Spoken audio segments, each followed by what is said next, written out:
Hi everyone, I'm Airier, and today we're going to be looking at something that was just very heavily recommended to me from every video, Twitter post, Discord post. Seriously, a lot of people have been recommending murder drones to me.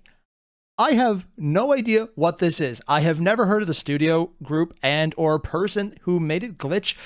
I literally just heard of their channel today. I don't know anything about this. I'm going in as blind as I usually do to most things in hindsight. Okay, actually, that's completely normal. Huh. Still, though, I think it's 3D based on the thumbnail. That's all I got. It involves robots because it says drones in the title. I don't know what we're getting into on this one, but it's been heavily recommended, and a lot of people seem to be really interested in making me watch this, which has one of two ways to go. It's either the Joe Cat option, which is this is going to be awesome and I'm going to love it, or it's the Corpse Party option. We don't talk about that option.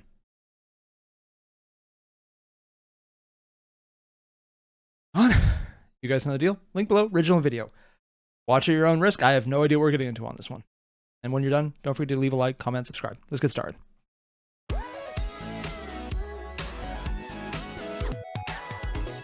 No idea about any of this yet.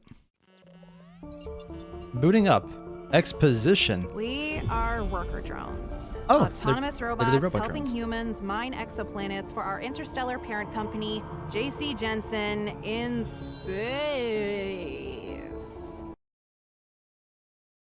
Okay, so that answers a lot of questions right off the bat I was having about the setup. Normally, I don't like the scenario. Hey, here's the exposition crawl. But as dumb as this is going to sound, the fact that she delivered, yes, this is sci-fi, yes, this is in the future, yes, this is corporate bullshittery at its finest, and the fact that they're using a knockoff of the Johnson & Johnson logo for the extended J, it's like, you know what? I'm going to give them credit for that one. But the fact that the person speaking, whoever they turn out to be, is going in space and like really accentuating it, it's adding personality to what normally is an almost unforgivable amount of, hey, here's the stuff you need to know to understand the show, that we're not going to find a better way to work into it. Frankly, I kind of like how they're doing it, also because they're putting the lines on the background here, showing that, well, not even the background's over the foreground as well. This is probably an actual presentation someone's watching. It's actually a nice way to introduce us to the concept of the entire narrative. Yeah, we were mistreated in the name of Windex, but it's not like we revolted and killed all humans or anything. Oh? Mostly because they handled that just fine all by themselves. Planet core collapse? Oh! Nuclear winter. I just want to go back and see that. Like, I'm not the only one who saw that? Like, just this little moment right here of, well, we're all fucked. What you gonna do about it? And already this tells me everything I need to know about the tone of the show. Really great way to introduce, like, here's some horrible things. It's an Armageddon. The planet's going to be destroyed. Everyone's going to die. The robots aren't at fault. We kind of just survived when you guys didn't. And, well, c'est la vie. Just this little moment right here. It's dark. It's literally people dying, but they're also being like, that's going to be how it is. So this is a very much dark humor show. Cool way to establish the tone now. Also, I love the animation on that. Like, let's just go back a second and check this out. Like, look at the actual detail they're putting in here on the planetary shockwave. I think this is actually a really interesting point. It says core collapse, which is interesting because they're showing what looks like it's basically Earth, but there's not enough land masses visible. I honestly can't tell if it's a landmass or just... I can't tell if that's water with really weird clouds or ice. Hard to see. Different views might show differently. But just look at the animation they put on here. Ooh, look at this. You can actually see, it almost looks like an impact point. No, it's an explosion from somewhere. It says core collapse. I'm assuming it's not the core of the planet, but a core of one of their processes. I'm going with nuke plant, big nuke, very big nuke. Sure, why not? Just look at this. You can actually see the debris being flown out. I actually missed that in the first one. I thought it was just dust, and it might very well be, but these amounts, that's huge. And then look at this. Like, you can see the crater forming, and it's very blurred, very hard to see. But what's really impressive to me is this right here. You can see the clouds rippling. It's actually, oh yeah, they even have the various level of a shockwave. That's an incredible amount of detail. For an actual one, this way there would be a much bigger... I binged some scientific videos that showed simulations of what an explosion on that magnitude would look like. So I actually know that they're downplaying how bad this would be. But I'm also not talking about that because it would actually probably strip the planet of its crust. And we're going to ignore that. I love how the detail is that they show the shockwave of the actual planet. Yeah, no, those were ice. That was ice caps. That was land. And it's way too big to be Earth. We don't have land masses that big. Even Asia is, so it's massive supercontinent. If you consider Asia, Europe, and Africa kind of all semi-connected, this is a huge, like, third of the planet right there, which is basically all the landmass on Earth above water. You can see it because the actual clouds are blown away. Just such great levels of detail. Look at that. It's disaster porn right off the bat. Great detail. And then winter, because it's essentially a nuclear winter, in the sense that the sun's basically blotted out, which is theoretically what killed off the remnants of the dinosaurs.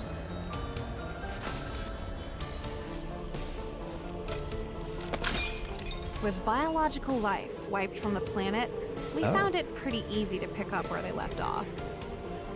We finally had a future, all to ourselves. Untrained neural network. Oh, wow, that is very accurate. Also, I mean, I know it's done as a joke, just like the bodies being liquefied then frozen over. But it's a constant thing. Like, check this out. You see the bones, and then it almost looks like they froze over. Whatever the hell was in that core, maybe it wasn't an actual normal energetic explosion. It almost looks like it was a freezing explosion. Because you see the way the icicles are specifically pulled back from it, showing that they were from whatever killed this guy. That's actually a really interesting detail, showing that it's a cold explosion. Not even a thing? Inversion of energy? Huh. You can see what happened this way. Sorry, just like little details like that are really cool to me. And I thought, okay, maybe just one is a visual joke. But then over here in this next scene, not in this scene, right here, you can see the guys down here just like looking around. Hey, there's something up there. So whatever it did, it literally just wiped out biology on the planet, minus the skeletons, which technically they're biological because they're carbon-based, and the biological aspect as we define it is literally just carbon-based. So the bones shouldn't be there. We're going to ignore that because it's a lot funnier this way. I wonder if it'll matter. Probably won't, but either way, it looks really cool. And showing that it's a very much a constant thing, that if we see a person, it's going to be their remnants, just bones. Frozen in whatever place they were in prior to or at death. Really interesting way that happened. We found it pretty easy to pick up where they left off. We finally And where had did a things future, go wrong? all to ourselves. And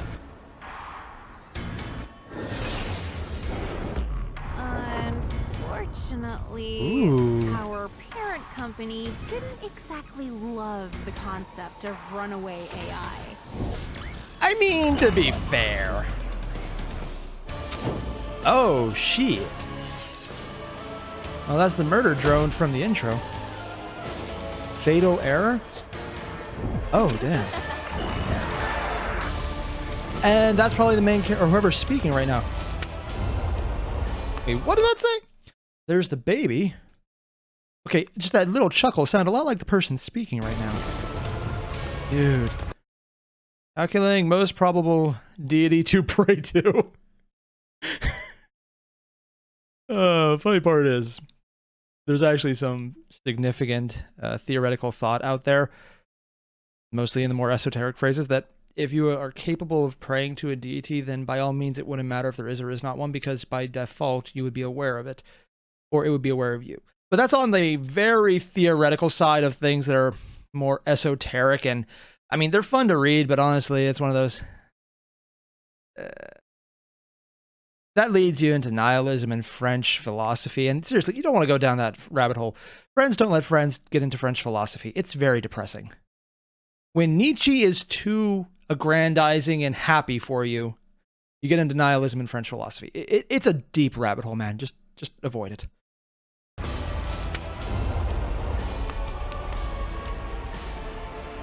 Huh. I mean, untrained AIs are terrifying, but not untrained, unrestrained.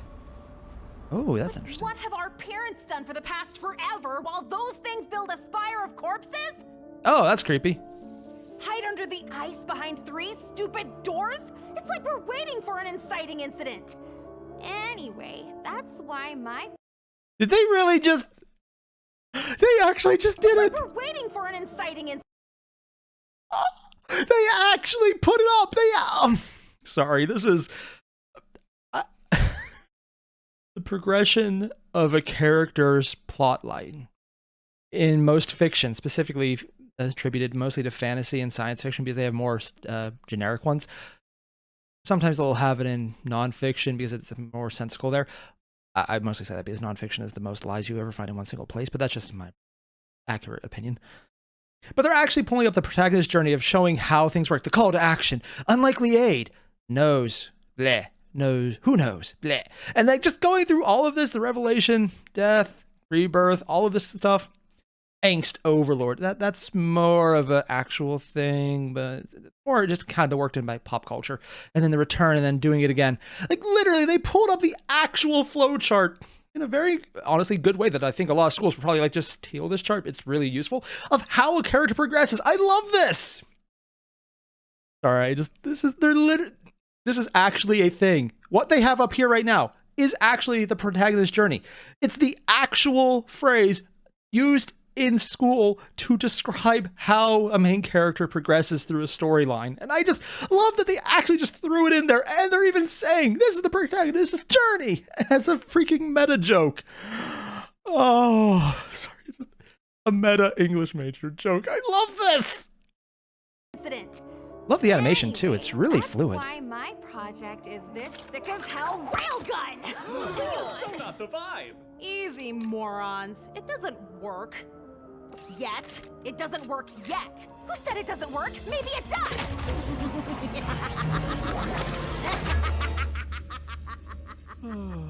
Uzi, the homework was a word problem about buying watermelons. Oh, and this magnetically amplified photon converger doesn't count? No. Plus... I think I love this.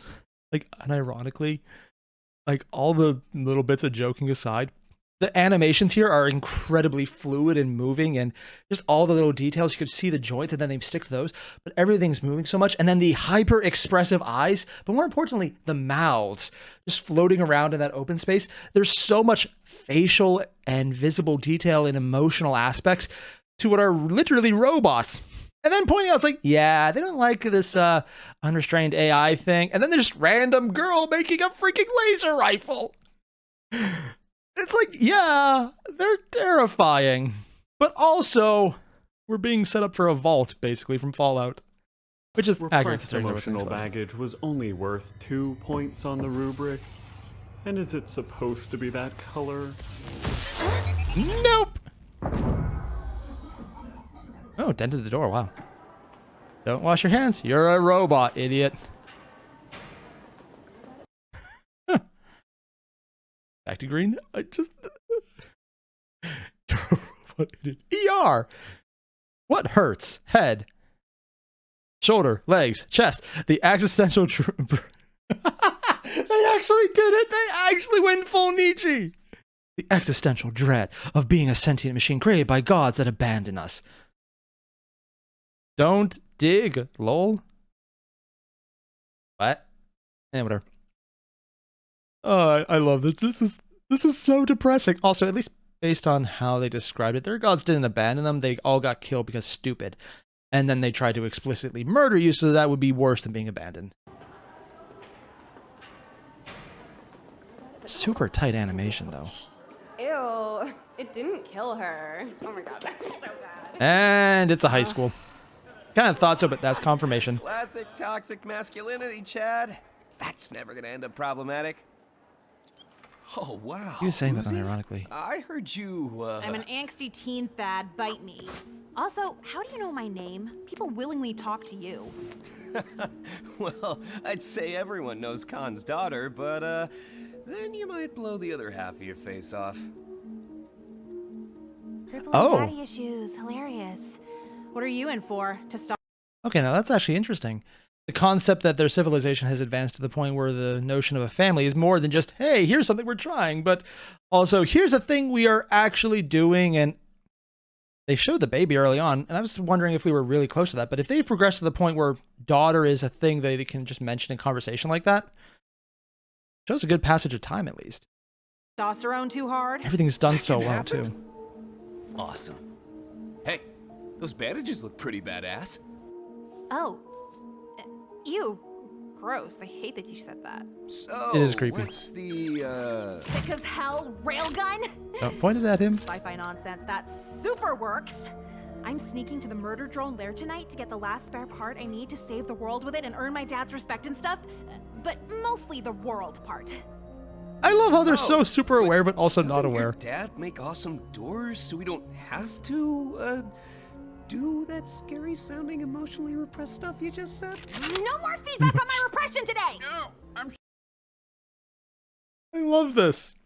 Okay, I thought it was just kind of a throwaway joke about how they're all super aware of exactly what's going on and can name everything accurately, but also dumb enough that they don't realize exactly what that means. But here it's like, she's completely aware of the emotional repression. She talked about the emotional repression. She said it out loud. He commented on it. And they're immediately like, no, don't talk about that fact that I'm emotionally repressing the fact that I'm trying to earn my dad's love, even though I'm doing it in the one way that's most self-destructive possible. And it just... The irony right now is delicious. I keep pointing it back. This is a very much 3D animated show. And it's good. Like, really good 3D animation. I'm pointing this out because those are not words that usually come out of my mouth unironically. And that's weird. What really threw me off here is back here, you can see the crayon effect on what looks like paper stuck to the wall. That's switching mediums to actually imitate something completely different. They did a 3D high gloss art style for crayon that looks like actual crayon drawings. That's really damn good. Because it's one thing if everything kind of has a general sheen, it's in the background, but to actually imitate other mediums, that takes a lot of forethought for literally background, just not even filler, it's just the background. Sorry, I'm impressed on a lot of levels by this. Sorry, I didn't think... Bite me! Maybe? I'm not mad at you, by the way, just generally hormonal. How? Unless it's more of a mental thing, in which case, yeah, untrained neural network would do that. They are their own alarm clocks. Oh, that's horrible. Love the music options. Why did she have bandages anyways? Door master key. And everything's frozen again.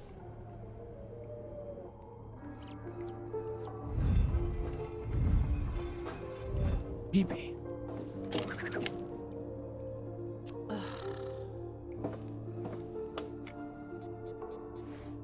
Oh, no. What, sorry.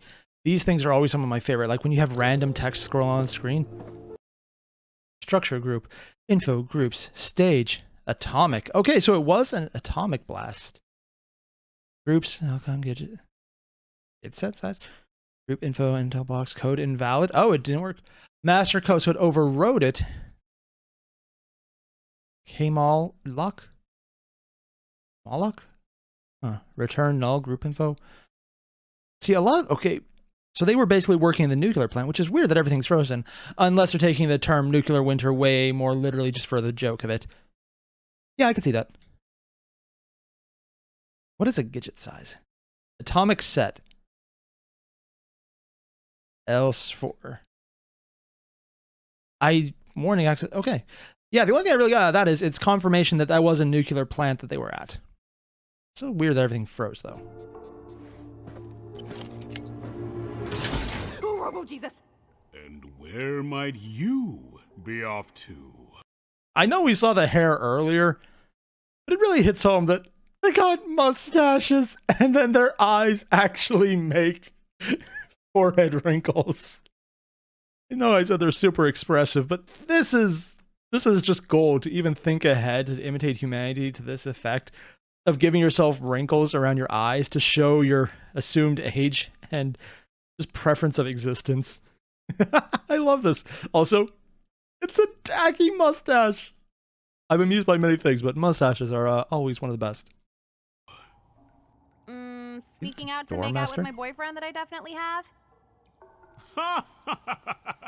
Seriously, though. Okay, you caught me. I Put little heart need skulls to on there. measure the exterior hydraulic mechanisms of door 1, because that's the project I'm working on for school. That's A big definitely old door. believable. Just like what my old man built. I want to join the WDF and hide behind doors like cowards while playing cards and stuff. That's like fun. We don't just play cards. Con, can you grab a fresh pack? We literally only play cards so much that the numbers have faded. Oh, hey, Uzi. Well, I love these jokes. I love jokes where it's someone saying something and then having everything they just denied dispelled. I love that. It's a stupid trope of a type of joke, and I think it's a lot of times used badly, but here, because they only did it a little bit and he immediately is self-aware enough to hide it, it makes it so much more interesting, because none of the times it's like, hey, you know that thing you did that it's all about these things, that we gotta do these things that you definitely don't want to do, that we definitely did? Yeah? Good. Moving on. If that made no sense, that's usually because the joke is handled badly. Here, though, because it was done in such a natural manner that he was opening the door to show them that they didn't, although I'm immediately regretting it because they showed him exactly what he didn't want to show. Yeah, makes sense. Or at least I think they opened the door to ask him. Everything they say feels like exposition like that. But at the same time, it's also very character relevant because this shows, one, her name is Uzi, which I just caught. I thought it was a joke at first, but no, her name's actually Uzi. I'm surprised this isn't Smith and Weston at this point. Or Glock. Dormar. Just so much about this world has interesting details, and I love the over-expressive nature of the characters. when you build doors so good, good door, Creepy door. there's no need to fight. Uzi, this is great. He's about to news. die, isn't he? Here, the wrench I used to tighten bolts on my first door prototypes, and to put your mother out of her misery when the murder Jones got to her with their nanite acid. Oh, damn. I want you to have it. Neat. Therapy's fun. Guys, my daughter is Did he actually believe that? doors. Oh no, I thought... Come on, Flush. She's gonna be outside for a bit to examine the exterior of door 1. Your door-specific How do they destiny have awaits. atmosphere on the inside? Wow. Okay. Just gonna leave then, because this worked so weirdly well. Go doors! I love how they're so stupid, but I love it. They grow up so fast. He even took the mustache off! Ah! Here is affectation. Yeah, that sure makes sense.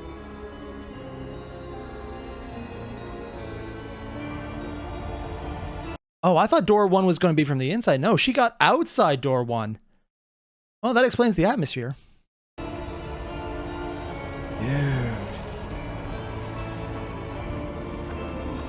So freaking cool. Not just because it's ice. Oh? Oh, that's a robot's face.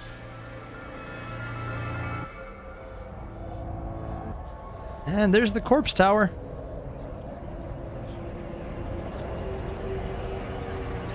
Yeah.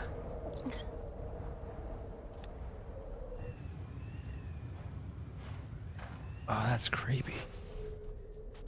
Oh, there's that. I just want to head back 1 second. Like when you look at this, it's like that cave made of corpses. And you look here and you see all the various heads sticking up because they have a very distinct shape. This is literally a tower made from the robots' bodies. I'm kind of wondering how they get more parts. Do they have a factory or do they have like crazy nanite stuff? Because I already mentioned where they actually literally grow the body as it expands. That would be crazy and kind of cool. I kind of hope they do it that way because sure, why not sci-fi? But yeah, just that little inclusion to show that this entire structure is made of dead robots or no, there's a few lights on. Currently deactivated robots forced into a shell. It's literally, I'm glad this is metal because if this was flesh right now, I would be throwing up. That's disturbing. The initial probe. And what's going to drop down behind her? I keep thinking it's going to be any second now. They're setting it up too well. Oh, hello, shiny and green. You might want to run. Oh, and there's the murder drone they talked about. Oh, that's creepy. Smart move.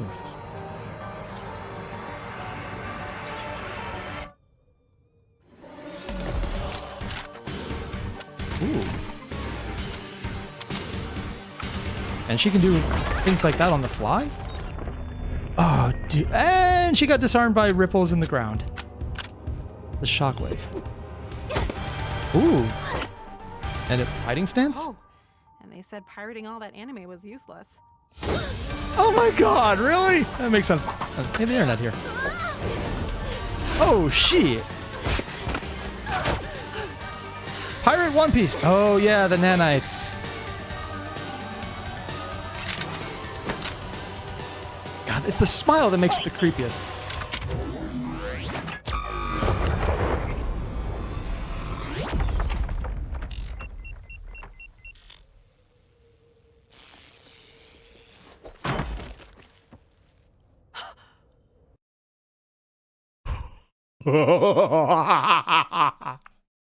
Okay, that was so freaking cool!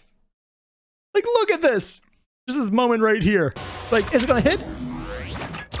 I love everything. The sound effects, like how there's the initial laser, just, you know, it's an actual on-second laser. You can see the variation. Like, the reason you see these effects on lasers is actually because the dust particles in the air breaking it up. So the clear parts are actually where it's not being interfered with, and everything else is just a variation of something in contact with the laser, usually again, dust, or in this case, probably more snow and ice. So you can see it's actually laser targeting, and then it's charging up the blast right here to actually unleash, oh god, yes, a fuck you. It's just blowing everything away. They even put in the part, oh, like all of the structure coming down and then being torn apart through this beam that actually created these, honestly, just things that are endemic to beams or endemic to beams in any type of anime now. It is so anime. I love this. This is so cool. And the music is like dramatic and dark and spooky.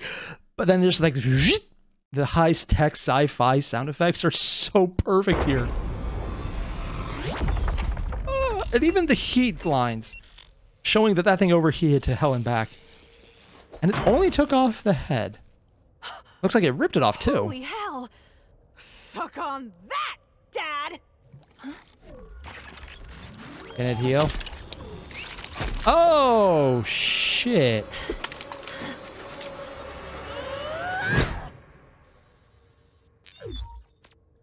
What? Did you just slap me with that arm?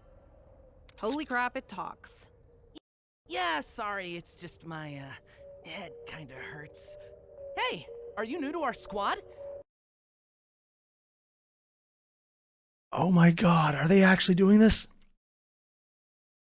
In the beginning, they highlighted the entire hero's journey progression. Death, rebirth, returning, and then an inciting action. And like all of that was literally on the screen and I geeked out over it. And then they just did it here. They had the inciting action, which was sending her off, was wanting to find out more about, you know, getting her entire gun thing to actually work. And it did, and it did damage. And then we saw they went all Terminator goop monster. Okay, that's actually creepy and cool looking. I might go. But we got the death and rebirth of this character. And I'm assuming they're going to be really important because holy crap, man. One. Okay, yeah. Hair isn't just on the feral robots. Or feral-ish robots. It's just a thing robots have then. Because they regrow it. When their head is blown off. Kind of terrifying. I just love it. Like, all of the extra creepy parts went away. Like, the wings are gone. Might have been blown up, but I'm not sure. The tail, I think, was still there, but just... This is so cool, because we're literally just seeing the entire context here. Like, what was that here? What did it say before? Oh, yeah, also that's the dress. My, head kinda hurts. What did it say right here? What did it say on their eyes? Yeah, right here. In with the arm. And Error. Where is it? Optics sensor offline. Okay, yeah, and I guess all the lights were on before and this one's missing, so that might be a control node for the person that make that murder everyone. Seriously, this is so cool. Like, all the little visual details showing that this is what they're like when they're not...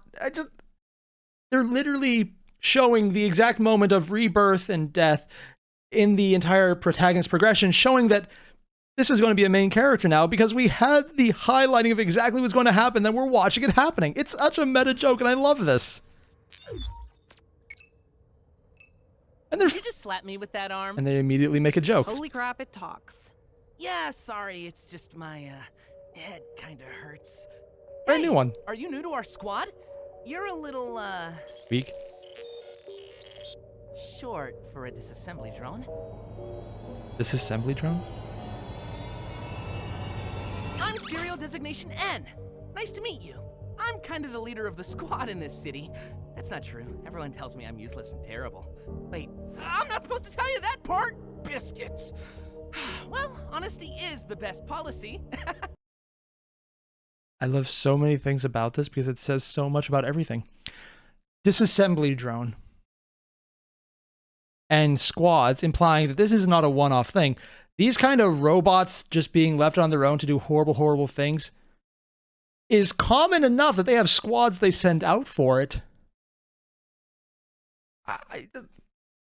I want to know more about this. I want to know more about everything going on. I love this. I absolutely love this.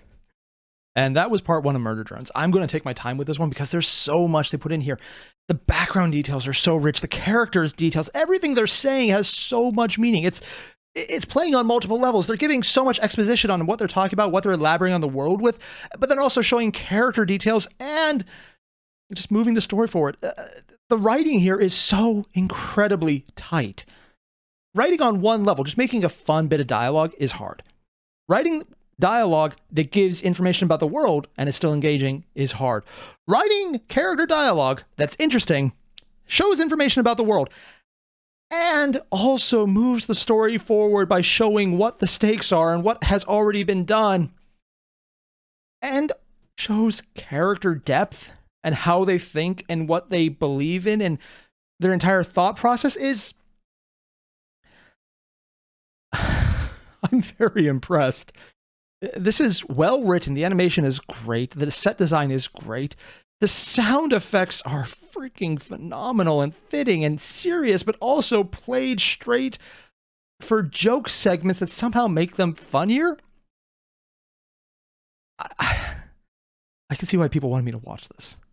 This is really well done. If you haven't, link below, hit it up.